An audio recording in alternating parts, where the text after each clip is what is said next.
All right, Mr. Cal, we are live. Are you ready to kick this thing off, brother? Man, I'm ready. I'm ready. Let's do it. Let's do it. KTTV, giving you what you need. Motivation, education unleashed. H-Town representing, we forever keep it rolling. Join the conversation with inspirational stories. Thought-provoking, feel that energy. Kendrick Thomas aiming to lift the community. True indeed, tune in, come and see. Giving you what you need. KTTV, let's go. Hey, KTTV. Hey.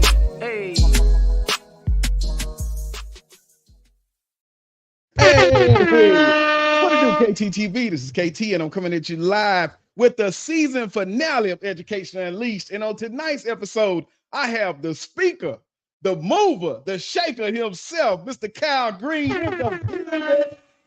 Yeah, give me the horns, baby. Give me the horns. Woo! Hey, look, man. Look, I'm gonna miss that for a few weeks, but I'm not gonna say I'm saying. How you doing today, brother? Man, I am awesome. What about yourself? Look, I won't complain. You know, we are counting down the days to that summer vacation. Usually I take an annual trip to the mountains. Nice. And so I booked that last night. So I know if I got that booked, then it's coming time to get ready to take that trip and get some relaxation, man. So it's Nice. almost there, man. I want to say thank you for taking some time out the schedule. Like we talked about earlier, man, you're in Atlanta. And so just a few days, you was probably here, right? And so then get that moving and shaking, man. So thank you for taking that time out the busy schedule to spend an hour and really give us some of the background and the work that you got going on, man. So welcome to the building, brother. Man, appreciate you. Thank you for having me. Yeah, man. So what we'll do for everybody that's tuned in tonight, y'all make sure y'all stay locked. This is the season finale. But of course, we'll still go through. We'll highlight our outstanding educator. We have some good news for tonight. Well, I wouldn't say good news, but we do have some news for tonight. And then also we'll do our parent-teacher segment. So all of the pieces, one final time as we get ready to take that break. I'll try to do 12 shows and then take that break, kind of make sure I push those, promote them, and then we come back for another 12, man. So I'll see y'all after Colorado this time. God bless y'all, man. So man, I guess before we get this thing started, man, let's get into some of this news.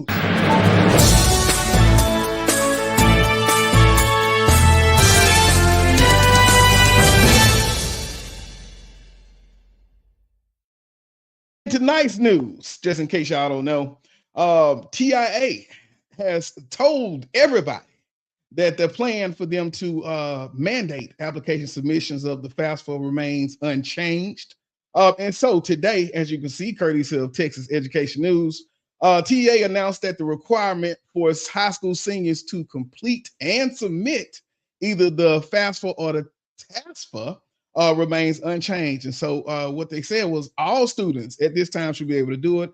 I want to say there was a big crash inside of the system. A lot of people couldn't get their application submitted, so they was like, let's just waive it. TA came back and said, no.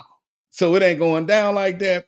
So, and for the people that don't know about this, House Bill 3 rolled out, so they had to kind of make some waves to be able to kind of get this under submission. But in 2019, the law was passed making it a mandate for all high school students.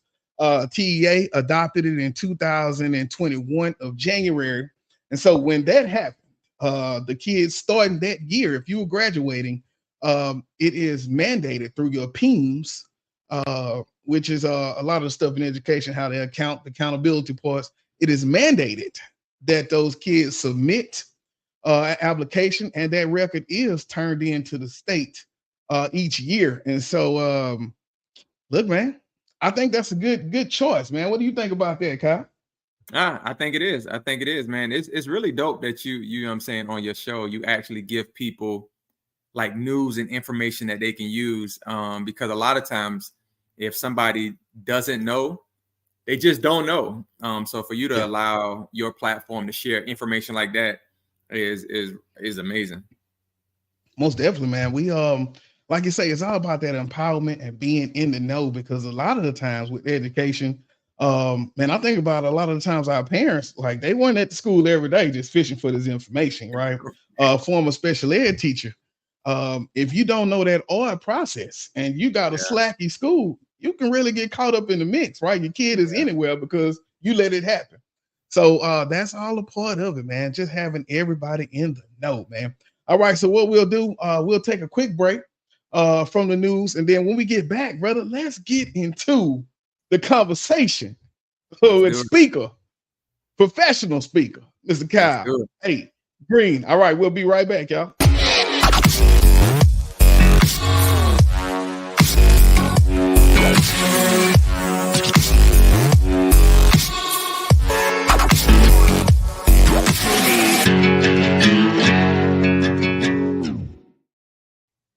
All right, welcome back to Education Unleashed. I am here. This is KT, and I'm with Mr. Kyle Green, speaker. If y'all don't know, y'all ain't seen this brother all over the leaf.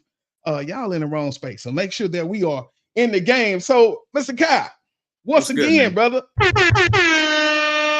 thank you for coming in and sharing some of this information with us tonight, man. For the people that don't know, give us a little bit of background on you, and what led you to even get into this work of being a speaker. So let's go back. Like let's give people the scenic route, right? Let's not take them on the interstate. Let's give them scenic route. So when I was a kid, my grandmother raised me. My grandmother was born in 1918. My grandmother had to raise all her kids, and she raised me and my sister because her baby girl, her baby child, my mom, she had an addiction problem. So my mom was on drugs my whole entire life for as long as I can remember. And I didn't learn how to read until I got into the 8th grade. And people, when I go into school, students always be like, Mr. Kyle, how is that even so? And it was because I could read small words, right? I could read and, the, but I can read the small words, but I couldn't really read the big words. And it was because I think that with my mom not being there, with my dad not being in the home. My dad's a decent man, good man, but he wasn't in the home. So I never really had anybody to hold me accountable to make sure that I understood what I was actually doing. So I struggled all throughout elementary, middle, high school. So what had ended up happening was when I got to high school, we had a speaker that was from Ridgeland. He came back and he spoke. And his name was Senator Clemente Pinckney. That name might ring a bell because Senator Pinckney was murdered in his church on June the 17th, 2015. That's when the kid walked inside of the church and killed everybody at Mother Emanuel. That was my mentor. But if we rewind before that moment, he came back and spoke. And when I was sitting in the auditorium, when I was sitting in our gym, he inspired me. And I never had anybody to inspire me like that. And I wouldn't be here had it not been for my teachers. My high school was 99.9999999% Black. I had a white teacher by the name of Miss Belinda Dickerson, who made me fall in love with writing. She made me fall in love with English. But at first, I didn't think that she liked me because every time she would hand me my paper back, it would have so many red marks. And so I remember telling my friends, man, I said, yo, this white lady don't like me. And they're like, Kyle, why you say that? I said, because she always marking up my paper. But what Miss Dickerson saw was the author that I could become someday. So when I think about educators, when I speak with teachers, I often tell them, I am the byproduct of what you're pouring and what your sacrifice looked like. I would not be who I am today had it not been for a white teacher by the name of Miss Belinda Dickerson. Now, understand this. I'm not just singling out Miss Dickerson, right? Because I had another teacher by the name of Miss Hamilton. She was a white teacher that taught me math, and I hated math. I'm still not really good at math. But what Miss Hamilton showed me was, even though I didn't understand something, if I just asked for help, she was willing to help me. So she showed me how to do PennDOS. Please excuse my dear Aunt Sally. She sacrificed her lunch to help me. So I had all these teachers that poured into me, right? But I had Senator Pinckney, a speaker who came and spoke in the gym. And I saw something that I could become. I saw something that I wanted. And it wasn't a speaker. I just saw more. I saw something bigger. And he kind of opened my mind to that when he was speaking. And so I went throughout high school. I finished high school. I went to college. I graduated from Benedict College at HBCU in Columbia, South Carolina. BCBC, you know, we won the Division II national champions for the last 2 years in the SIAC and the SIAC. But when I was at Benedict, I had to complete at least 120 hours of community service. I had to serve my community, and I was a broke college student.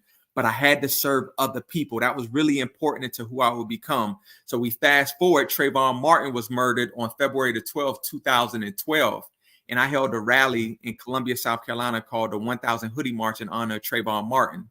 I held this rally. I walk around Finley Park. They said, Kyle, you got to speak. I said, I don't speak. I'm not a speaker.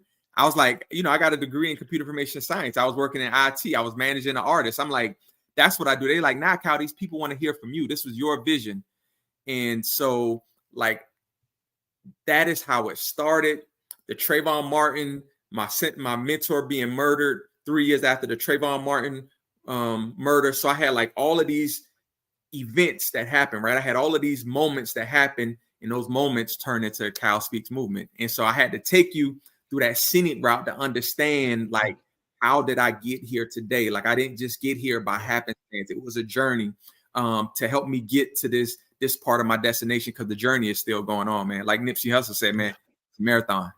Marathon continues, man. Marathon Most continues. definitely, man. Look, and I talk to kids all the time, and I tell them, that's how I got into this education, man. It's all about that it was a teacher, man. When you go through that hard life, me, mom, 15, going through just so much, like growing up together with her a few times, just being out there. And my grandmother took us in when she went away. And man, it was one teacher, third grade, Miss Baylor. Shout out to Miss Baylor, man. I'm old, so she probably gone by now. But you think she had them two rulers, rubber band together, open your hand. Yeah. But it was those pieces like that, man, of people who really took their time out, right, to just give you that love, because you probably got it at the house, but it wasn't the same. But they do. I didn't get it at the house. I didn't get. My grandmother loved me to death. Now I will say that my grandmother, my family, they love me to death. But it's different when your parents are in the home and they model that love like to you. So that's why I really press upon teachers, like, you impact another generation when you pour into kids. You make substantial impact. My life isn't how it probably should be because teachers poured into me. And when teachers unleash that potential in students, I am the byproduct of what that looks like. That's why I go so hard in these schools. That's why I go so hard with these students. And that's why I go so hard when I speak to teachers, because your impact make a difference. Most definitely, man. Most definitely. And so thinking about building those relationships with students, right? As you go to, so for me, my relationship at the alternative schools looks like I may have these kids for 15 to 45 days. So I really got to dig in, understand this kid to be able to kind of do my part and get them out back into their main campus with another tool that they didn't have. As you go into the building, this may be your first time going to this school. How do you approach building those authentic relationships with students to be able to impact them while you're there? Yeah, man, that's a really good question, because a lot of people, they see what I do and they say, yo, Kyle, how do you impact kids? Like, how do you get a whole like gym where these kids go crazy? Like, are you giving them candy? Like, you got to be like, I have people be like, Kyle, you got to be giving them candy or something. And it's this, man, I go in there and I share my story. Like, my story is my biggest form of currency. Like, your story is your currency. Like, that is how I pay my way throughout the world, is by my story. And so when I go in there and I tell a student, or I tell a gym, my mom was on drugs my whole life. I hated my mom because my mom wasn't there. My mom never showed up to any of my football games, basketball games. When I was on the AB honor roll, when I got into high school, my mom never came to anything, like anything. In elementary school, I would have classmates, and when it would be their birthday, their mom would bring them cupcakes and everybody in the class was saying happy birthday. I never experienced that. So when I'm telling students that, they listen and they like, man, I'm going through that. And then I say, my dad was a decent man, but my father wasn't in the home. So my dad, like, we never, after school went and catch like passes or anything. I would see my dad during the summer, but he wasn't in the home. Like, I didn't learn how to read until 8th grade. And then I'll be like, I didn't learn how to read to 8th grade, but I'm an Amazon best-selling author. So I give students hope. I give hope to the hopeless. I give a voice to the voiceless. I tell students, I had a daughter when I was 16 in the 10th grade, and I thought I made the biggest mistake. But just because you might make a mistake in your life, it doesn't mean that you're a mistake. And just because you might fail at something doesn't mean that you're a failure. Like, what's important about making mistakes and failing is how you get yourself up, how you brush your shoulders off, and how you live to fight another day. And I tell students, if you don't take nothing else from this message, I want you to take this away. I want you to fight for your dreams so that one day they can become a reality. I want you to stand for something and not just fall for anything. Like, so when I'm done and students have heard my story, they like, Mr. Kyle, man, I'm going through the same thing. So my story connects to what they're going through. And because I made it, I give them hope that they can make it. Oftentimes, students just need a glimmer of hope. And we have to give students hope that their tomorrow will be better than their today. Yeah, man. That's I remember just sitting down next to some of my kids because before I was an assistant principal, I did behavior inside of a behavior unit. Like so everybody here is kind of emotionally disturbed. They have their own things going in. And so to be able to sit down next to that kid and say, I'm crying because my daddy didn't call or I haven't talked to him. And I say, well, just think about this. I've never even like seen my dad or anything of that nature. And so then we have that conversation. And so that kid, I'll say, well, look, even though that doesn't happen, you can still do this. You can still be this. And so that's how we do it, man. So I agree, man. The story is that currency. So when you're going through, man, and you talking to these kids, let's say you projecting, what lessons do you believe students can learn from facing challenges, and how do you kind of get that? It like, do they ever reach out to you after and say, hey, man, I found you on social media, know these kids, and then what does that conversation look like? How do you support after? I tell principals, superintendents all the time, I might leave your building physically, but I never leave your students. Like, I never leave your kids. I have so many kids from A-Leaf ISD who message me every single day, who message me once a week, who message me once a month. And it's not just A-Leaf ISD. It's Richland 1 in Columbia, South Carolina. It's Richland 2. It's Franklin County Schools in Franklin, Tennessee. Like, it's schools that I speak to in Newark, New Jersey. Like, schools that I speak to in Atlanta, Booker T. Washington. Like, I have kids message me all day, every single day, and they tell me what's going on in their life. So when I go to a school, my first message is always the purpose message. I want students to understand that their life has a purpose, because statistics show, research shows, if you can get students to understand that their life has a purpose, it'll help them have a sense of who I am. A lot of times students act crazy or they act out because they don't really know who they are. They have really no value system. So I immediately inject purpose. Your life has a purpose. I give them a sense of identity. I give them some self-worth. I give them some self-esteem. And purpose like helps students realize that they're not just here by happenstance.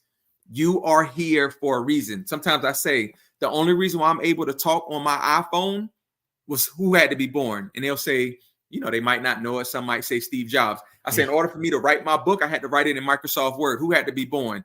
Like Bill Gates. In order for me to put my book on Amazon, who had to be like born? Jeff Bezos. Like, I get them. In order for me to go to the movie theater and fall in love with this big black grandma that told a pistol in her purse to talk trash, but give you this amazing like life lesson at the end, who had to be born? Tyler Perry. Like, I give them the hope. Like, I give them a vision of who they are and who they can become, because sometimes they don't really know who they are. And so teachers teaching to a kid who don't even know really who they are. They don't even really care. So how can you teach a kid who don't even care about life? So I go in, I talk about purpose. I go back in again, I talk about overcoming adversity when life get hard, because I want you to know that your life has a purpose. But then when I go back, I need to tell you adversity is going to happen.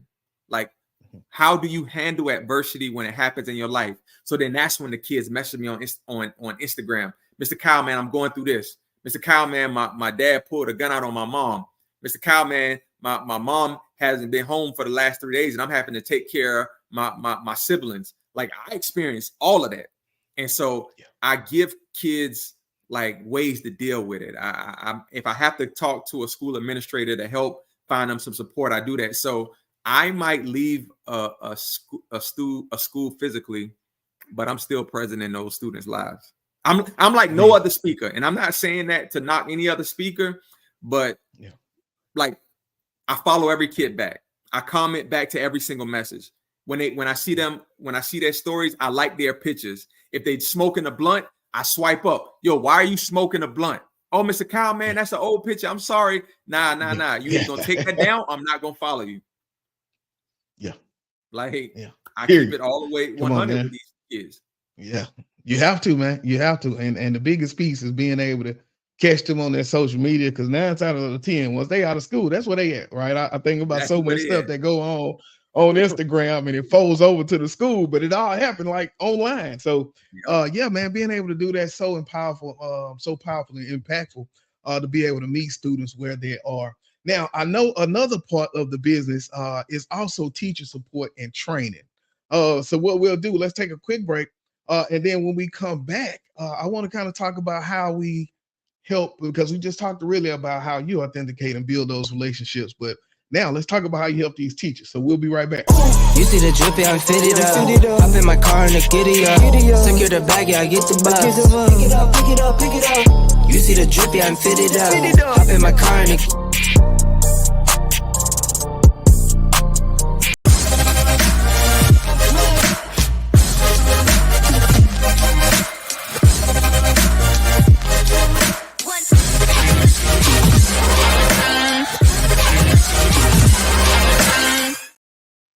All right, y'all. Welcome back to Education Unleashed. This is the season finale. Yeah, finale, baby. I wonder if my name was about to kick me out. But look, man, we are here, brother. I want to say thank you, man, for taking some time out. Drop so much knowledge on us. Like I say, just talking about how we support those kids, the speaking that goes into it, because it's one thing to come to that school, but if you can get them to follow you when you leave, that's when the real work begins, because now it's personal, right? So the minute it became personal, I'm taking down that picture, because now Mr. Kyle follow me. I don't want to lose it, but look at that impact, man. So the biggest piece is being one man, right? And so understanding that you're working with that team of teachers who are going to see them every day, but maybe not be able to foster their relationship, right? I wrote my book. Hold up, shameless plug. Y'all make sure if y'all have one. Yeah. Go to KTTV.com. Pilson's leaves my word. So, but this book came from school, 98% other than African American, population, 76% African American. Big gap, right? That we created of sympathy instead of empathy. I had to go back, rework that, because I felt them like, well, if you just put your head down and be quiet, you won't have to go to the office. Or it says a pencil is the least of my words, because as I did my internship year, it was so many people that was coming in who was sent to the office and wrote up because they didn't have a pencil, they didn't have supplies. But that's because this teacher doesn't understand. I'm not worried about a pencil. I ain't ate since I left here. What can you do for me besides drop the bar? So that's what it's about. So when you think about the importance of the work that you do, coming into the school, motivating the kids, but it don't stop there. And that teacher training is a part of it, man. So how do you support and train educators to foster authentic relationships with their students? So for one, when I go into a school, I like to do like a school-wide assembly, right? And then I like for the teachers to see how the students react and respond to me. Because before I would go speak at a school, and it would just be the students, and then that's it. I had one superintendent. He called me afterwards. He said, "I've never had so many parents call me back thanking me for having a speaker at our school." He said, "You had our kids in 60 minutes. You had our kids in 60 minutes. 60 minutes. You were able to get an entire school body of students to do what you asked them to do, to listen to what you were saying." I challenge students, go home, give your mom a hug, tell her you thank her, tell her you love her for all the sacrifices that she made. If your dad is home, I need you to go home, tell him you love him, you thank him for all the sacrifices you make. So these parents started calling the superintendent, and he said, "I need for you to come talk to my teachers. I need for you to share how you were able to connect to our students in such a way in 60 minutes when our teachers have them all year and sometimes don't make that connection." Yes, and so when I go to schools, I talk about, intentional relationships. Like, you have to be intentional in making relationships. And I equate it, and I use the analogy when you dating somebody, the same way that you get to know your significant other, the same way that you share stories, the same way that you talk about the things that make you happy, the things that make you sad, the same way, like, you are intentional in how you put your best foot forward. That intentionality has to happen with your students. Now, again, you don't have to go as deep in creating those type of relationships, but you have to be able to form some type of relationship with your students that builds some type of bridge from your heart to theirs, because I am really big on the heart work, not the hard work, the heart work. Because if I can create the heart work, the hard work then becomes easy. What happens is teachers don't form any type of relationships with students, but then you want students to be able to do what you ask them to do, especially when it's hard. And if you don't create that type of intentional relationship, if you don't create it with your significant other, it's going to fail. If you don't create it with your students, it's going to fail. It's that same process. So the first thing I do is I share with them, be willing to be vulnerable. Be willing to share a certain part of your story. You don't have to share your entire story like I do, but certain parts of your story allows you to form some type of relationship with that student. For an example, the first week of school, who's really doing work? We just trying to learn where we going to class at. We trying to learn the schedule. We trying to learn, like, give out the syllabus. Like, so if I put on a sheet of paper, write down 3 things that's really important to you. Write down what are your ultimate goals. So if a student says, my dad is in the Army, and I just love when he come home, when he is deployed. In 4 weeks, how's your dad doing? Man, I love your dad serve our country, man. That means so much to us. It give us our freedoms. When you see your dad, tell him thank you.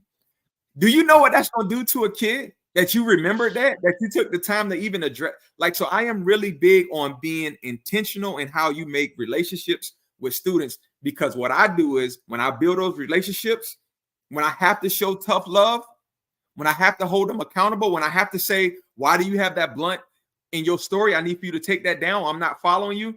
Because I was intentional in building that relationship, I can then show tough love because I've built so much good equity in the students.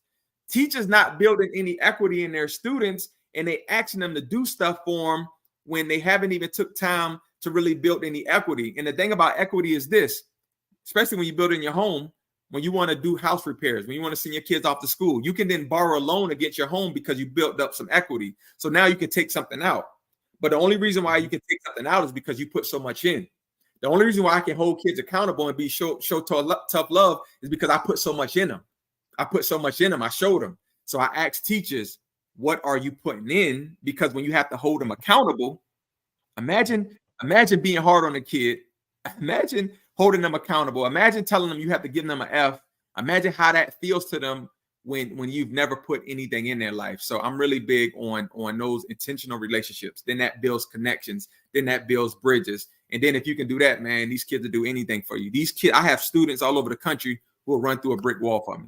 And they do it because they know that I'll do that for them. Yeah, and that's what it is, man. Meaningful relationships, meaningful work, right? That's what we talk about in that leaf, right? It's really hard to get one without the other. And I speak that from personal experience being at the alternative school, man. You know, it may get real, right? But the thing is, once kids come in from day one, I'm building, right? I'm depositing.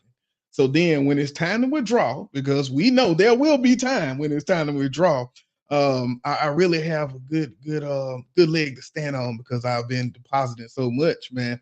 But the times that it's not that, like you say, it gets very crucial, very volatile in that classroom. And so that's a little bit what my training is about, man. Just how do we make those deposits? Because if you don't, yeah. And so when you go out, how do you see the role of the educator evolving when you think about fostering those student connections, man? Or do you feel like you're reaching the teachers when you go back to that school, it is a better climate, or do you feel like the work is just beginning? No. So I see some A-Leaf principals that's online, man. Shout out to Dr. Kerr. Shout out to Dr. Brotherton. Matter of fact, Dr. B. Hey. So when we talk about relationships, right? So I connected with Dr. B through LinkedIn. I was like, yo, man, I do X, Y, and Z. I would love to work with you. And she said, all right, cool. So if you know anything about Dr. Brotherton, how you do one thing is how you do everything. Like that's her motto. She preached that. She sang that. Dr. B. Yeah. From the pulpit. And so she wasn't just gonna bring me in and kind of just work with her school at first, right? So I say, yo, let me work with you. Let me like this is what I do, X, Y, and Z. So kind of work with her. She brought me in, spoke with her school. She then introduced me to other principals like Crutchfield over at Hollop. Shout out to Crutchfield. Crutch. Shout out to Dr. Kerr at SOAR. Shout out to Dr. Principal Duncan at Kilo. Shout out to Kilo. I always say I be saying it wrong. Shout out to Sana at the 9th grade center. Shout out to Principal Elsie at Elsick High School. So I've been working with all of them, right? Yeah. And it was all formed on a relationship. So now when I go into schools and I talk about relationships first and making those connections, then when I go back, because that's really important. Like you have to get that. When I go back, then I talk about like school culture and climate. Like what does a good school culture and climate look like? And I think that is formed when students and teachers like each other. If students and teachers don't like each other, you're not going to have this, right? You're going to have button at the heads. Like kids that don't like teachers, those schools have the worst culture, have the worst climate because nobody cares. Teachers unhappy, students unhappy. So I am really big on creating a culture and a climate where students and teachers like each other. And then I kind of talk about like, what does that look like? So I went into all of these schools before the school started and kind of like laid the foundation for what the culture should look like. How do we adjust the climate when it's off? What does that look like? And so I can honestly say from when I first went to the school, when the school started, and all of those schools, and the only one that I didn't go to was Hollop, but all of the culture and the climate feels so different now when I walk inside those schools. Now, A-Leaf Early College High School, like their culture was already on something different. Dr. B, she just already on something different. But to go and work with those other schools and those other teachers, and when I go back and I tell them how to be intentional, I tell them you don't have to go to every single football game or basketball game. Maybe just show up to one. Because imagine a kid looking in the stands, knowing that their English teacher or their science teacher in the stands cheering for them. Do you know what that does for a kid? Because most times your student athletes are the ambassadors of your school. They are the face of your school. The students going to follow what your football and basketball players do. They set the tone. So if you show up for them, they're going to show up for you. Because if you have a student that's being disrespectful and that student and your football player, your basketball player saw you at a game, they're going to tell that student, yo, chill out. Like, don't disrespect Miss Johnson. Like, don't disrespect Mr. Green, because they know how you showed up for them. So they want to feel like they can show up for you. And when you can get students to help like run your school, and I don't mean having students run the school, right? But I mean having students set the tone, that creates a culture that you can almost be proud of, because now your students want to be there and they want to show up for you. So I think when I think about educators and I think about the role that they play for students and how they impact student success, I think when you create a culture that feels inclusive, a culture where students feel cared, that's student-centered, where it has a growth mindset, where emotional intelligence is practiced amongst the staff and the students, like I think it builds something that's really beautiful. And it's not a whole lot of schools that have it across the country, but the schools that do have it, student success soars. Yeah, student success soars, man. People don't work for people they don't like. All right. Shout out to Rita Pearson. That is one of the biggest things. So let's go through some of the comments here. So Crutchfield, she said, hey y'all. All right. Brandon says the SWAT is in the building, most definitely. Dr. Kerr said hard work. So following up on that. Let me see here what we got. So Dr. Brother said it gets real in those staff meetings. Last time he was at AECHS, the whole room was in tears. Honesty, trust, love, and accountability. Build it, write our own narrative. Every day. If you poll anybody at ALC, I tell them control your narrative, right? And so making sure. She also said people been telling them their whole life that they're going to show up and don't. So when you do it, it's impactful, builds trust, big trust. Hey, and that's what it's about. Being able to stand on business. All right, man. So as we get out of here, man, for our interview section of it, when you sum this all up, man, what do you hope to achieve through your work in student empowerment and teacher training? I ultimately, so my whole like mission is to like impact the next generation. Like I really like believe in the bottom of my heart, like I am going to impact the generation behind me, and the generation behind that. Because if we can, if I can do my part in doing that, right? So I go into A-Leaf ISD, I throw a small pebble. You throw a pebble, Dr. B throw a pebble, Dr. Kerr, Crutchfield, Duncan, everybody throw these pebbles in this pond. And the thing about a pebble or a rock when you throw it into a pond is it creates this ripple effect. And so if I can throw my pebble, and then I can then go to Columbia, South Carolina, throw a pebble. If I can go to Newark, New Jersey, where I speak, Wayne, New Jersey, throw a pebble. If I can go into Atlanta, Georgia, Atlanta Public Schools, throw a pebble. Like if I can create this big old ripple effect, right? Hopefully one day it can create a tsunami that can just make students believe in something bigger than themselves. What Brandy was saying, when people been telling them they was going to show up and never show up. When I go to Kilo, I always say it wrong. Kilo, I be saying it wrong all the time. But when I go into the schools, right, and a student messaged me and say, man, Mr. Kyle, we got a football game. So when I go to speak at the school. Like I don't get paid to go to football games. I don't get paid to go to basketball games. I don't get paid to go to any of these extracurricular activities, field day.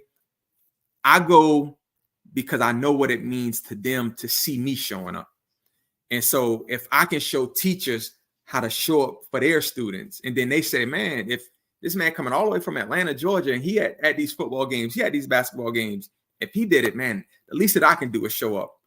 And so if I can challenge them to show up, if I can challenge the students to do their part, then if we can all work together, man, we can all move forward to a much bigger goal. And that's for us to change the dynamics, change the trajectory of our family life. Like that's what I'm after. If I can get a student to believe in something bigger than themselves, if I can get teachers to pour the very best of themselves out into students, we can impact the next generation.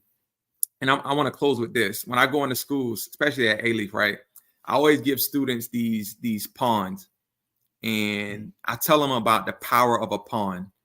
And I say the thing about a pond is this, man, all a pond can do is move one step ahead.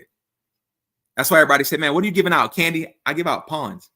But I empower this pond in such a way these students see this pond and they see themselves. They see the commitment that we make with each other. And I say all a pond can do is move one step ahead. When it starts out, it can move 2 steps, but all it can do is move one step ahead. But what's so iconic and what's so ironic about a hopeless, insignificant, powerless pawn, because that's what it's seen as. All a pawn is worth is 1 point in a game of chess. That's it, 1 point. You get 1 point for a pawn. The most powerful piece on the board is a queen, because a queen can move any place. The most important piece on the chessboard is a king, because if a king is captured, checkmate, game over. You have the rook, the knight, and the bishop, and they can all move in their own respective ways. But to me, man, I always saw myself as being a pawn. And all I did was move forward. I kept moving forward. And then one day I made it to the other side of the opponent's board. And pawns goes up for something called promotion. So that means this hopeless, insignificant, powerless piece can one day become any other piece on the board. But if you can become any other piece on the board, why not become a queen, the most powerful piece on the board? And so I tell students, all I need for you to do is take 1 step ahead. 1 step ahead closer to your dreams. 1 step ahead closer to your goals. 1 step ahead of believing in something bigger than yourself. And then when you make it to the other side and they ask you what you want to be, tell them promote you to a queen, one of the most powerful pieces on the board. Because when you become a queen, you change the trajectory of your family. When you become something that's bigger than yourself, you change generational curses. And I get students to believe that. And I give them a pawn. And this pond does wonders for students because when they see it, they think about the message. They remember that their life has purpose. They remember that their dreams can one day become a reality. They believe that one day they can change the world if only they believe. And so that's what I want to do. That's what I'm doing. I'm getting students to believe that they can change the world because they can, because I did it. And I came from nothing. My mom was on crack. My dad went in the home. I couldn't even read, man. I cried every night because my mom wasn't there. My dad wasn't there. Like, I came from nothing. I grew up down a 2-mile dirt road in a 4-bedroom, 2-bathroom, 10-roof home that had nothing but roaches in it. Like, my grandmother was on a fixed income. Like, I remember my grandmother crying when she would have to send me on a field trip, and she knew she didn't have money. But when I would wake up the next day, it would be like $51 bills on the counter because she went to her friend, our cousin, T, who had a store in her house, and she would ask her for money to send me on a field trip. I saw my grandmother do so much with so little to give me this opportunity today. And so I can't not help the next generation. I can't help support and pour into these students because I know what I came from. And it wasn't much. But if I did it, I can only imagine what they can do. So I just give them that hope, man. Most definitely, brother. That is. Like you say, it was that one person, right? That sparked that in you. And then the trajectory changed from there. Great story, awesome information. Let's get into some of these. Crutchfield said exactly. They can see no matter what it looks like, I can count on someone from my school. That kind of takes us back to the beginning of what we talked about when we talked about those teachers who saw something different and sacrificed, whether it was lunch or whether it was going to the store on the weekend, making sure that I had shoes when we got back on Monday, whatever that was. What she says, hashtag move forward. And Dr. B says she agreed. Most definitely, man. All right, what we'll do now, we're going to take a quick break, get right back here, and we're going to jump into some rapid fire, man. So I got 10 quick questions. Don't think about it. Just react to it. All right, we'll be right back, y'all.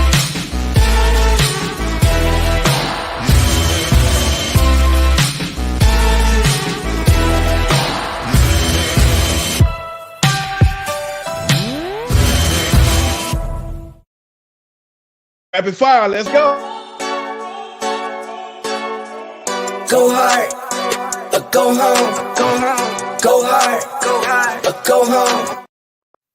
All right, on this one here, Mr. Green, this is what I want you to do, man. I want you to answer these questions. Don't think about it. Just react to it. I know when I'm in that lifting weights, my boy say it's 350 pounds, but don't think about it. Just react to it. What you gonna do when it hit your chest? Push it.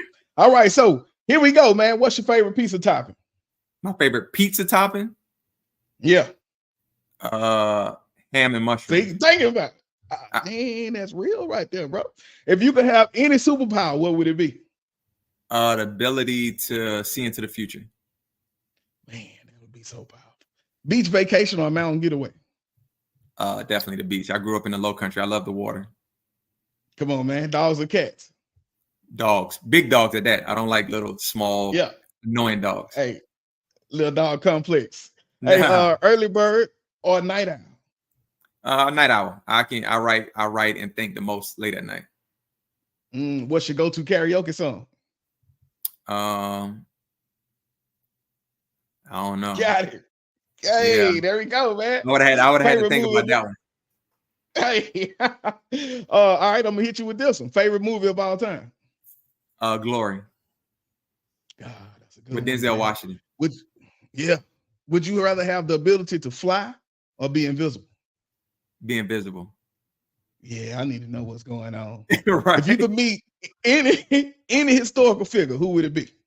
Dr. Martin Luther King Jr. Come on, man. Dr. Martin Luther King.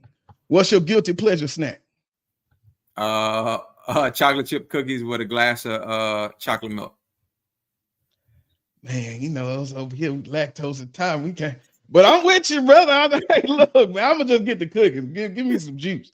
Look, all right, man. So I'm gonna give you one chance before we get out of here. Did you think about the karaoke song? What's your go-to, man?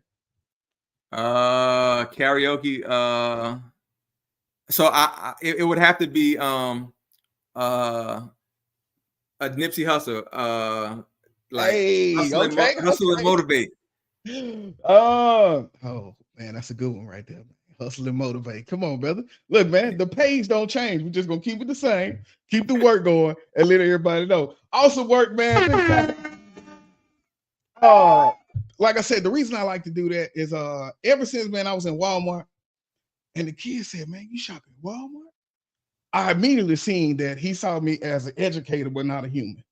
Right. And so as we go through and we talk about so much of this work and we talk about the motivation and what we're doing with these students, I still like to bring it back to let me show you I'm still a person, right? I still eat chocolate chips, chocolate milk. I still like big dogs, all that kind of stuff, man. So big shouts out to you, man, for taking some time out to do that. What we'll do, y'all, we'll come back and get into our educator spotlight. Let's do it. You see the drip, yeah, I'm fitted up. Hop in my car and the giddy up. Secure the bag, yeah, I get the bus. Pick it up, pick it up, pick it up. You see the drip, yeah, I'm fitted up. Hop in my car and the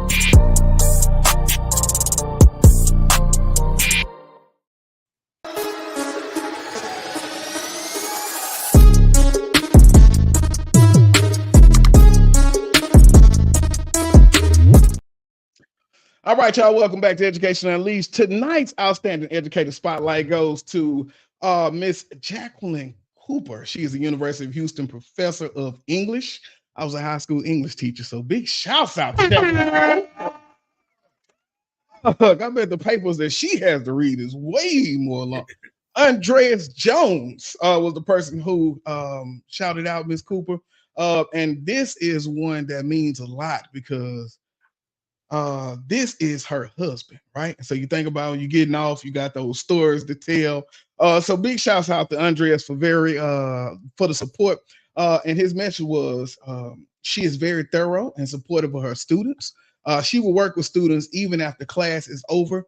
She is dedicated to teaching and making students better. And so his personal message said that Jacqueline inspires me to look for the positive in people. And I envy the job she does and all the work she has done to become a great college professor. So big shout out to Jacqueline Cooper. Man, I tell you, when I started doing the Outstanding Educator Spotlight, it really opened up because at first we did a lot of people inside of A-Leaf. But then as I pushed it out, we started getting people like at U of H. We started getting people at other schools all over the district, man. And so when people celebrate each other, the love that we show, and then I get to share it, and so many times it's been shared out because we doing a lot of hard work in this game, day in and day out, that deposit. And so a lot of times we forget to deposit into each other, right? Because we're so focused and student centered. So that was just one way of shouting out to everybody, man. So what we'll do, we're going to take another quick break. And when we come back, we have the Parent Teacher Corner. Then, bro, it is no way we're going to get this season finale over with without you giving us some good words on our way out of this thing, man. So we'll be right back, Parent Teacher. You see the drip, yeah, I'm fitted up. Hop in my car and the giddy up. Secure the bag, yeah, I get the bus. Pick it up, pick it up, pick it up. You see the drip, yeah, I'm fitted up. Hop in my car and the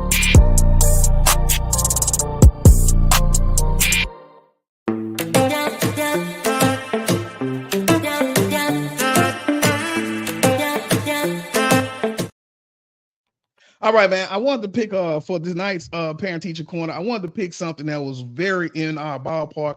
And so tonight we're diving into the important topic of building resilience in our students, right? So in today's fast-paced and ever-changing world, resilience is critical. It's a critical skill that students can have to help them navigate challenges, setbacks, and adversity with confidence and determination. And as parents and educators, we play a vital role in fostering resilience in our children and the students. So by providing them the tools with the support and the encouragement, we help them develop that resilience that they need to thrive academically, socially, and emotionally. And so what I want to do tonight, man, and if you have anything, because I know we talked about a few of these, please jump in, don't hesitate. So the first strategy that I want everybody to consider is encouraging a growth mindset to build resilience in that student. So teach those students that challenges and failures are opportunities for growth and learning. Help them see the setbacks as temporary and opportunities to try again. Number two, model resilience. So as adults, we can model resilience by demonstrating perseverance, optimism, and problem-solving skills in our own lives. A biggest thing for educators, parents alike, our actions speak louder than our words. So we must lead by example. Number three, fostering a supportive environment. So create a safe and supportive environment where students feel comfortable expressing their thoughts, their feelings, and their concerns. Encourage them to open that communication and have empathy among their peers. Number four, celebrate their successes. So acknowledge and celebrate students' achievements, no matter how big or small. Very powerful. Recognizing their efforts and progress can boost their confidence and their motivation. And lastly, provide coping strategies. So teach students healthy coping strategies to manage stress, anxiety, and other challenges. This could include deep breathing, exercises, mindfulness techniques, and seeking support from trusted adults. Going back to what Crutch said, it's all about knowing whether I'm at the house or at school, there's somebody who's going to stand in that gap for me. And so by implementing these strategies, I believe we can empower our students to bounce back from those setbacks, overcome those obstacles, and reach their full potential. Man, so as we get ready to wrap that segment up, brother, do you have anything to add to that?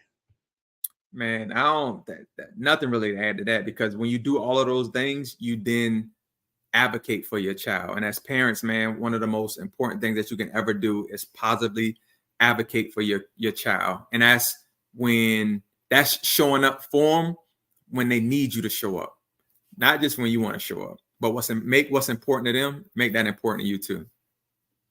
Man, most definitely. So good. So man, I want to say again, thank you, man, as we get ready to wrap this up. Big shouts out to Jacqueline Cooper, our outstanding educator. Brother Kyle A. Green, man, tell us first off, give us some final words to take us out this thing. And then, man, tell us how we can find you for people that want to get you to their school. Give us all the information, and in either order you want to take those, man.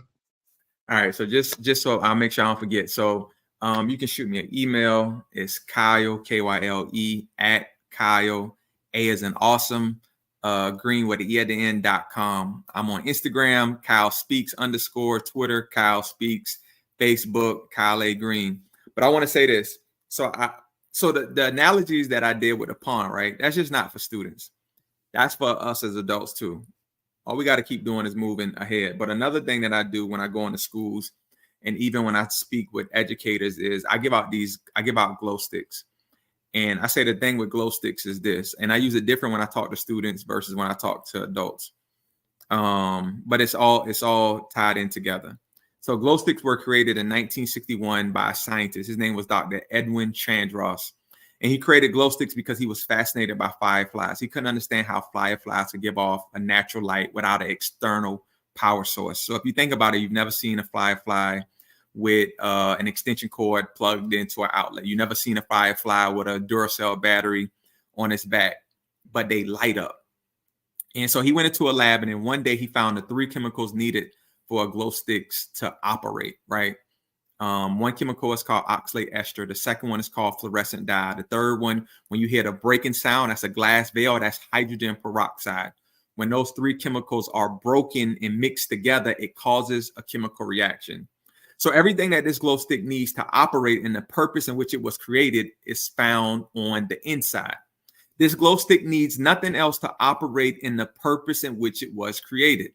When you think about your life, when you think about the students that you serve, everything that your student needs to operate in their purpose-driven life is already found on the inside. Some of those students might have to break open what they already have inside of them.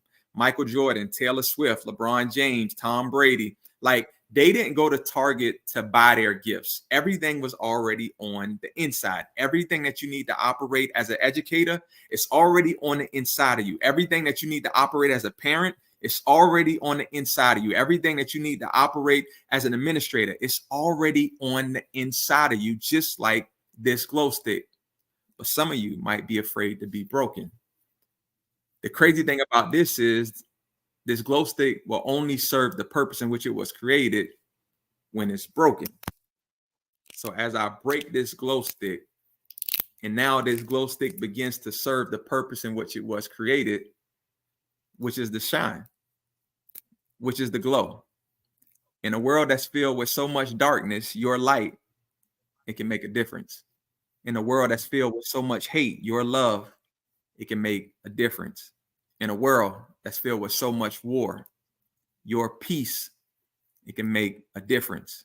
In a world with so much hopelessness, your hope, it can make a difference. In a world where students feel like they don't have a voice, your voice, it can make a difference. But it doesn't happen until you first broken. So I challenge you on today, man. I challenge to anybody that's listening. I challenge you, just like this glow stick, break open what you already have on the inside so the light that you have can shine bright for others. I love y'all, man. Thank you for having me. A-Leaf, SWAT, baby. SWAT in the building. Look, man. Big shouts out to Kyle A. Green, man. Y'all make sure y'all go to the website. Follow all the information. Brother, I want to say thank you again for taking some time out of this evening. So many good jewels dropped. And so the biggest piece is always we got people to catch it live, but that playback, right? That playback in those clips and those 60-second feeds to get them there to be able to kind of catch this, man. So I want to say thank you, man, for just inspiring us, pushing us. Look, if you ain't ready for them last 30 days after today, I don't know what you're doing out here in these streets of the A-Leaf, man. So big thank you, man. And anytime that you got something going, man, please come on back, share it with the family. Anytime that you're in the Leaf, please make sure to stop by so that we can have these conversations, man, and move the needle because it's very important. So look at it. Let's see. Here we go. Dr. Kerr, she said she loved the glow stick. SWAT, baby. Hey, and she say, thanks, kid. I love you too, Dr. Kerr. I sure appreciate it. I remember when I got my proclamation, Dr. Kerr called me up in front of all the administrators and hit me with the embarrassment. Yeah, that was her, man. I was like, come on, man. All right. Hey, thank you, Dr. B, and congratulations again. All right, y'all, that will do it for the season finale. I will see y'all again in June. We're going to take a few weeks off. We're going to get this life going, close this school year out. And then we'll be back in the game. Here we go. Crutchfield say she enjoyed it. I want to say thank you. Make sure we'll be back. All right, brother. We about to get out of here. Thank you again for the work you do. This is KT for KTTV signing out for the season finale. 100. This is Darnell with Broadcast Houston. This is Dr. Tamara Beckford. Hey, this is Candace. This is London Underwood. This is Kirsten Bass with Inner City Greens, and you're watching. Y'all are now tuned in to KTTV. KTTV. KTTV. KTTV, is that right?